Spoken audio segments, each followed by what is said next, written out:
Hi friends, నేను మీ JD. Welcome to Bigg Boss updates. Bigg Boss promo teaser వచ్చేసింది. చూస్తుండగానే అప్పుడే బిగ్ బాస్కి టైం దగ్గర పడ్డది.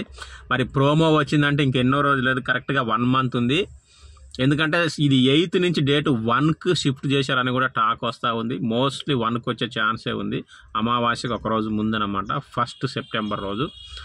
అయితే ప్రోమో ఎలా ఉంది అనేది కనుక చూసుకుంటే, నేను ముందే చెప్పాను ప్రోమోలో కామెడియన్ సత్య ఉంటాడని. ఆయనే ఉన్నాడు, ఆయనదే ఎక్కువ రోల్ ఉంది.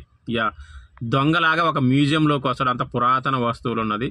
వాళ్ళ భార్యకు ఫోన్ చేసి ఇక్కడ మస్తు వస్తువులు ఉన్నాయి, కొన్ని అమ్మేసుకోవచ్చు, కొన్ని వాడుకోవచ్చు అన్న టైపులో చెప్తా ఉంటాడు. నాగార్జున గారి తక్కువ రోల్ ఉంది, అది మోస్ట్లీ 1.5 minute ఒక 25% నాగార్జున గారిది ఉంటుంది. కానీ క్వాలిటీగా సినిమాటిక్గా చాలా బాగుంది. ఓవరాల్గా ప్రోమో టీజర్ ద్వారా ఏం చెప్పారంటే అన్లిమిటెడ్ ఫన్ ఉంటుంది అనేది అయితే చెప్పారు. సో మరి ప్రోమోలో మీకేం నచ్చింది అనేది కామెంట్ చేయండి. చూస్తూనే ఉండండి, అన్ని బిగ్ బాస్ అప్డేట్స్ ఇస్తూనే ఉంటాను.